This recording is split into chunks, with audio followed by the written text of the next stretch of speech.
Good evening, and welcome once again to Brush Up Your Shakespeare, where we make Shakespeare fun and easy, the way it was always meant to be. This is episode 13, and today we will be covering Hamlet Act 3, Scene 2. This is the scene we've all been waiting for. Everything has been building up to this scene, where the troupe of players who have arrived at the castle will put on a play before the king and queen of Denmark. And with a little help from Hamlet, this play will be done in such a way as to portray the very manner in which the ghost of Hamlet's father told Hamlet he was murdered while sleeping by his brother Claudius, coming along and pouring poison in his ear. Which raises the question of how Hamlet's father knew who killed him or how, given that he was asleep at the time. But maybe ghosts have ways of finding things out not available to the mortal man. Regardless, the line for today is, "The lady doth protest too much, methinks."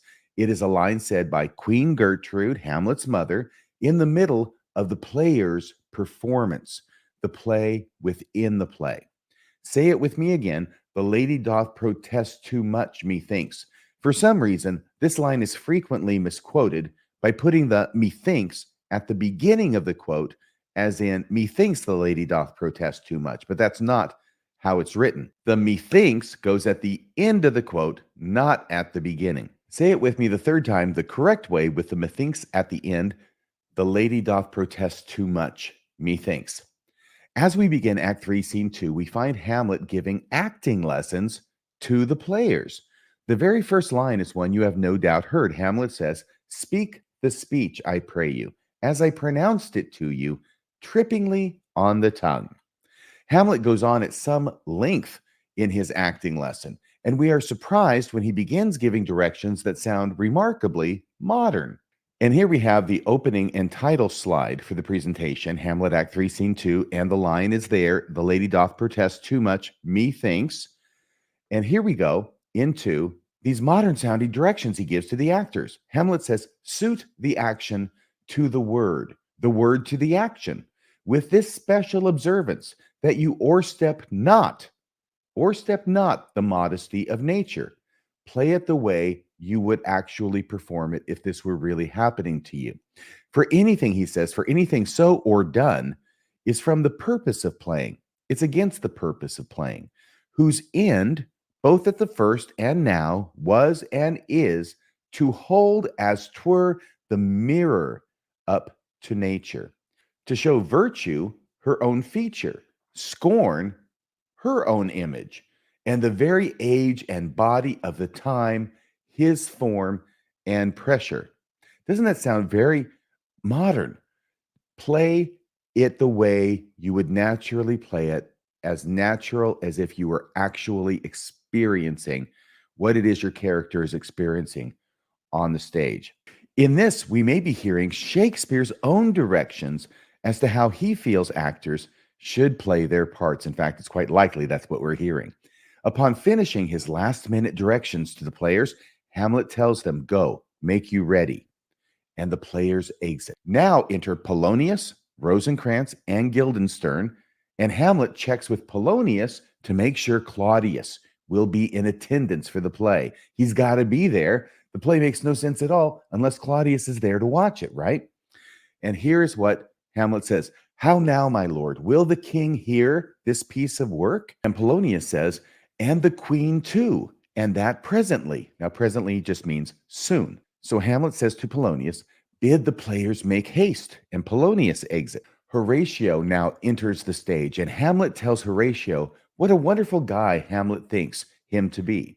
"Give me that man who is not passion's slave, and I will wear him in my heart's core, I in my heart of heart, as I do thee." That's what Hamlet says to Horatio. It is here we begin to see the close bond between these two. And we also learn that Hamlet has told Horatio about what the ghost told Hamlet. Remember, Hamlet would not tell anyone in Act 1, including Horatio, what the ghost told him about how he was murdered by Claudius. But it appears in the meantime, Hamlet has shared this information with Horatio. Hamlet says to him, There is a play tonight before the king. One scene of it comes near the circumstance which I have told thee of my father's death. See, he's already told him.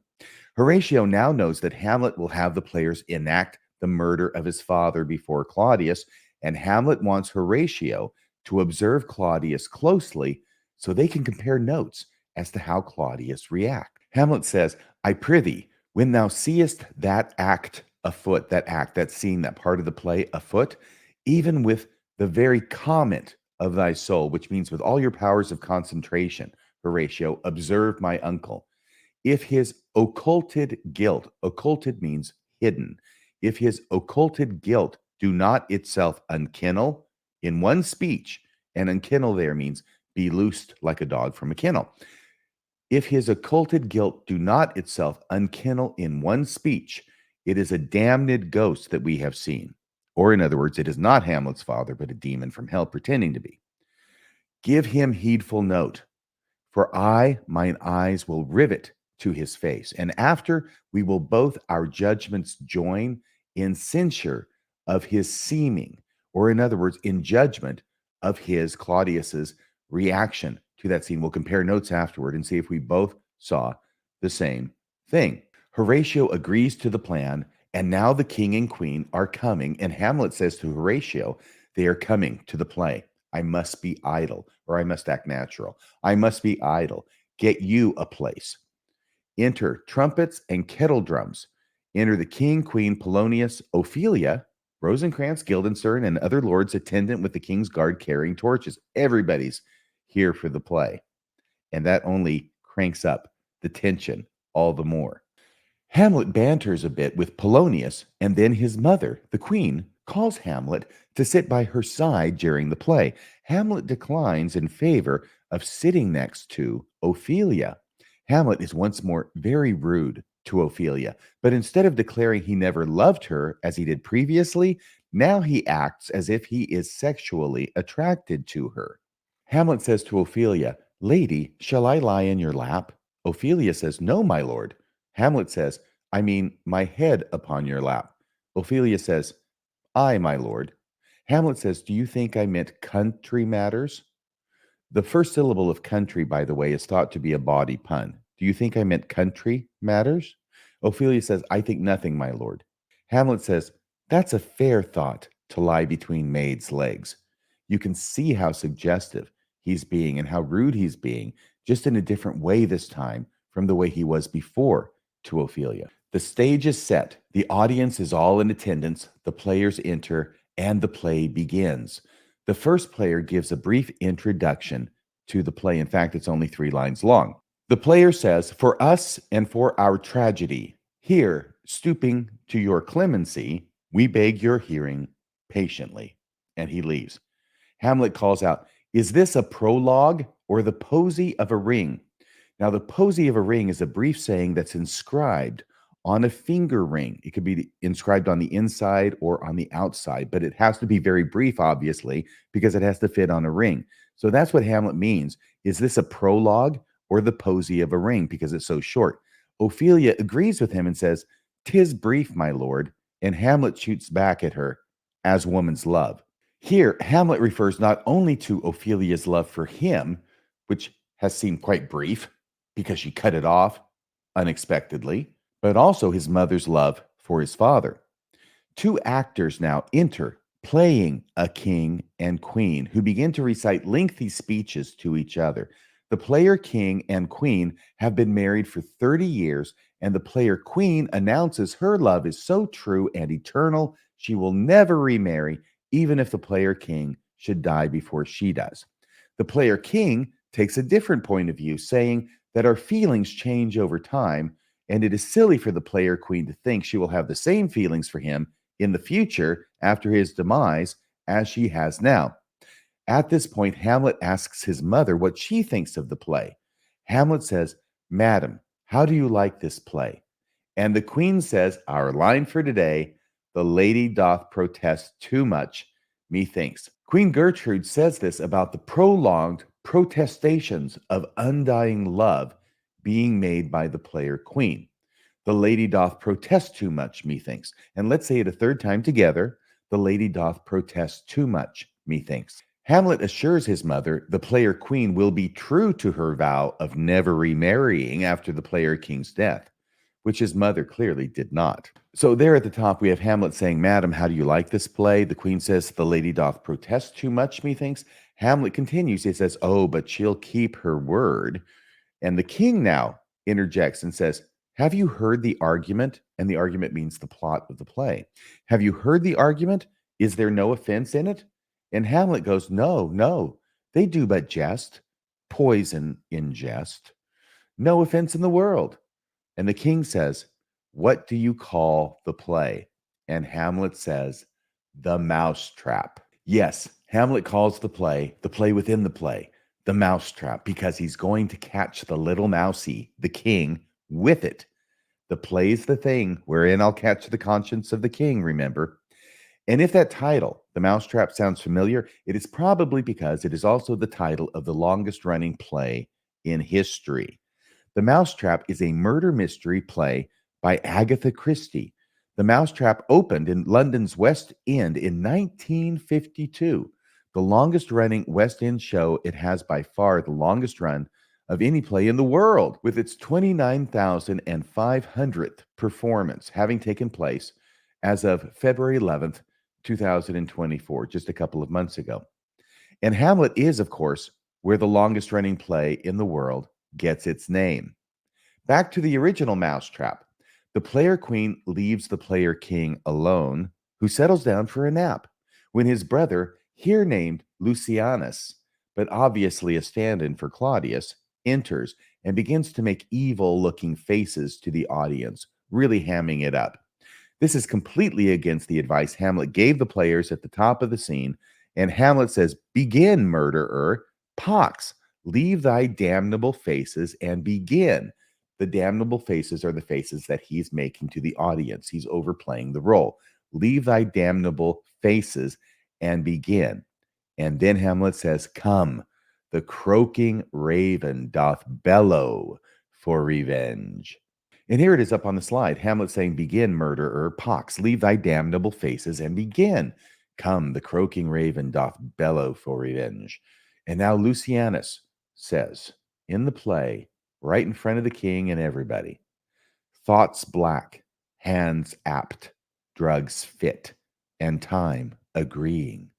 Confederate season, else no creature seeing, thou mixture rank. Now he's talking to the poison he's brought to pour into the king's ear while he's asleep. Thou mixture rank of midnight weeds collected with Hecate's ban. Now, Hecate is the goddess of sorcery, and her ban is her bane or her curse. With Hecate's ban thrice blasted, thrice infected. This is really poisonous stuff. Thy natural magic and dire property on wholesome life usurp immediately. It's so poisonous, boom. Once it hits you, you're gone right away, immediately. Then he pours the poison in the player king's ear. And Hamlet says, he poisons him in the garden for his estate or of his estate. His name's Gonzago. The story is extant and written in very choice Italian. You shall see anon, that means soon as well. You shall see anon how the murderer gets the love of Gonzago's wife. You can almost picture him saying this directly to Claudius. And Claudius reacts. Boy, does Claudius react. We don't know if he's been slowly reacting while these lines have been said, while this play has been performed in front of him. But now we get the lines from Claudius that tell us that, yes, he's definitely getting the message loud and clear. Claudius rises, and Ophelia says, the king rises. Hamlet says, what? Frighted with false fire? The queen says to the king, how fares my lord? Polonius says, give o'er the play. Let's stop the play right now. The king says, give me some light. Away. And Polonius says, lights, lights, lights. And everybody rushes off the stage. And all but Hamlet and Horatio leave. Now Hamlet and Horatio can compare notes, but Horatio saw the king's reaction as clearly as did Hamlet. Hamlet says, oh, good Horatio, I'll take the ghost's word for 1,000 pound. Didst perceive? Horatio says, very well, my lord. Hamlet says, upon the talk of the poisoning? Horatio says, I did very well note him. Hamlet says, aha, come, some music. Come, the recorders. Hamlet is deliriously happy and calls for music, specifically for instruments called recorders. Recorders are the predecessor to the modern day clarinet and are often used in elementary schools to learn music because they are so easy to play. The recorders will become important in a moment, which is why I'm taking a second to describe them here. Guildenstern enters to tell Hamlet how upset his father is over the play. Guildenstern says, good my lord, vouchsafe me a word with you. And vouchsafe just means grant. Grant me a word with you. Hamlet says, sir, a whole history. Not just a word. I'll talk to you about a whole history. Guildenstern says, the king, sir. Hamlet says, aye, sir. What of him? Guildenstern says, is in his retirement marvelous distempered. So he's retired back to his chambers and he's marvelously or incredibly or greatly distempered. And Hamlet says, with drink, sir. And Guildenstern says, no, my lord, with choler or anger. Hamlet's mother is also pretty hot about the whole evening as well. And Guildenstern passes along the message. She wants to see Hamlet in her bedroom chambers, which are called a closet. Rosencrantz says, then thus she says, your behavior hath struck her into amazement and admiration. And Hamlet, taking this as a compliment, of course, he knows what he's saying. He's intentionally misunderstanding what Rosencrantz is saying, just like he is about what he was told about the king. Hamlet says, oh, wonderful son that can so astonish a mother. But is there no sequel at the heels of this mother's admiration? I.e., did she say nothing?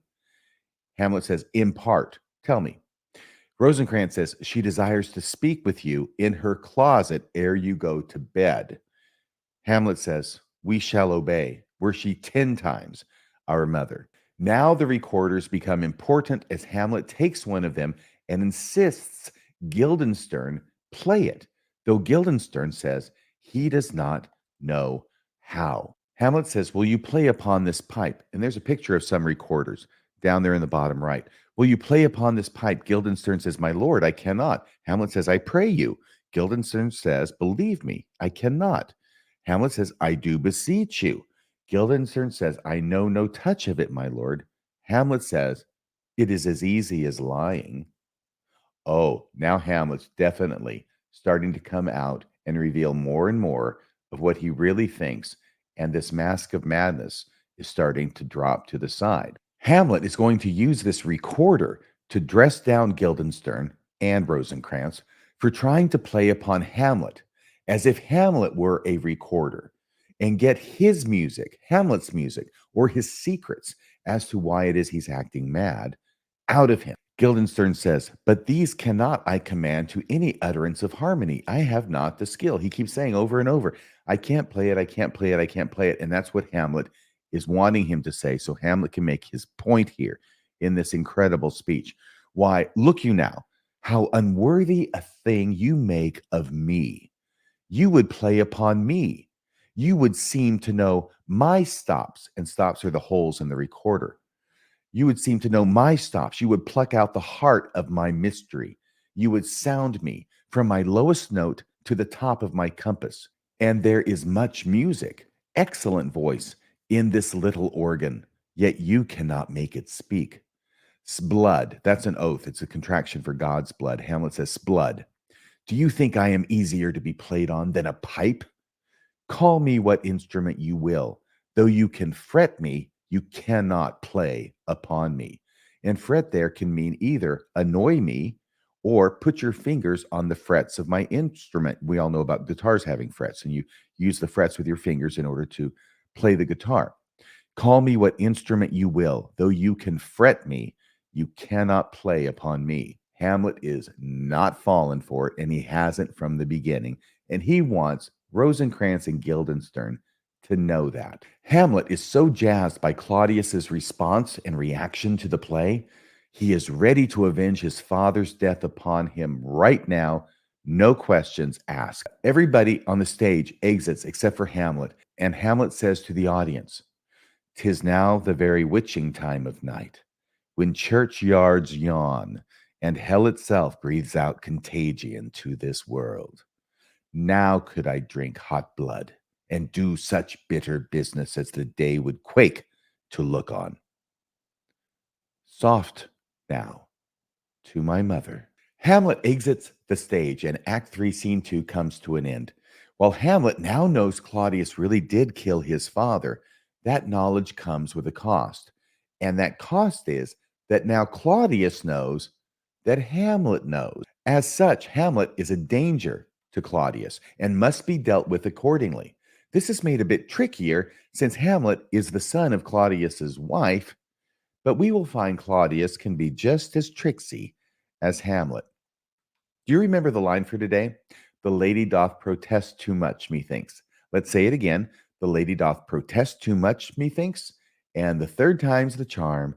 The lady doth protest too much, methinks. Well, that's about all for tonight. Remember, please hit the like button. Please hit the subscribe button. Please share this program with family and friends. And please leave a comment below as to your thoughts and ideas. If you would be so kind as to donate to this program, it would be gratefully accepted. Please go to brushupyourshakespeare.org, that's O-R-G, and click the donate button. If you can make a monthly recurring donation of $5 a month, God bless you. If you can leave more, that would be wonderful as well. But $5 a month is all that I'm asking. Whatever, though, you can afford. Your contributions will keep Brush Up Your Shakespeare coming to you on a regular basis. Well, that's about all for tonight. Thanks for watching. Please join me next time for Brush Up Your Shakespeare. Good night, everybody.